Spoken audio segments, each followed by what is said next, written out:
Today let's solve a problem which is due to the famous Indian mathematician Ramanujan, but although I couldn't find any official sources that stated that this problem was originally from the mathematician Ramanujan.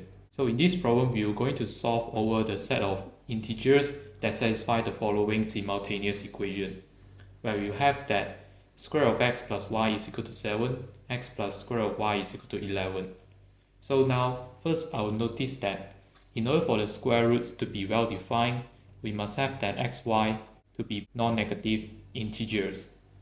And also, we know that square of x is equal to 7 minus y, and then square of y is equal to 11 minus x. And both of these must be equal to an integer. So this tells us is that we will have that square of x is equal to a for some integer, and then square of y is equal to b for some integer. And so therefore, we can actually let x to be equal to a squared and y to be equal to b squared in this case. And then this transforms our simultaneous equation into a plus b squared equal to 7 and a squared plus b to be equal to 11.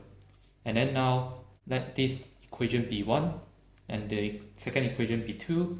So we can note that if we take the second equation and subtract off the first equation, we can actually gather everything into a squared minus b squared plus b minus a is equal to 4.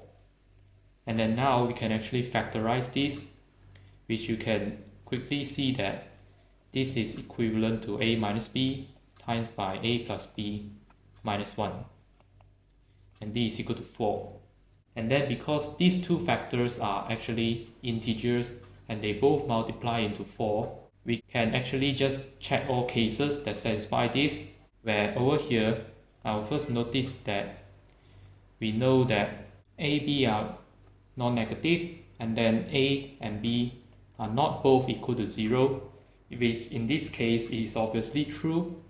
So this means that we know a plus b minus 1 to be non-negative.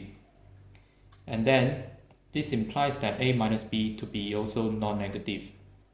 And so this limits our possibility to 3 cases, where in the first case we have that a minus b to be equal to 1, a plus b minus 1 to be equal to 4. The second case is a minus b to be equal to 2, a plus b minus 1 to be also equal to 2. And the final case is a minus b to be equal to 4, a plus b minus 1 to be equal to 1. So we can solve for all these 3 cases, which in the first case, you can see that this minus 1 can be cancelled off so that the right hand side becomes 5. And then if we add these 2 equations over here, we'll get that 2a is equal to 6. This means that a is equal to 3.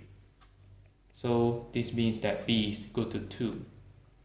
And then in the second case, we can see that this negative 1 will cancel off in order for us to have a 3 on the right hand side.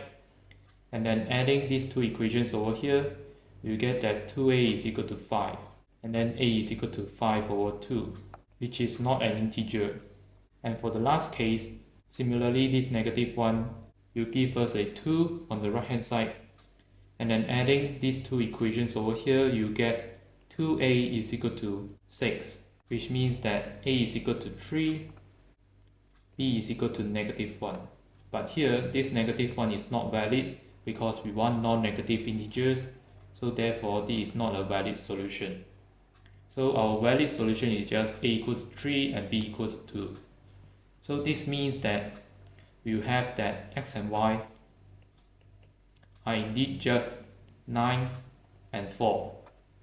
And these two are only solutions for these 2 simultaneous equations to hold. So therefore we are done for this problem. If you want to solve more number theory problems, then be sure to check out this video over here.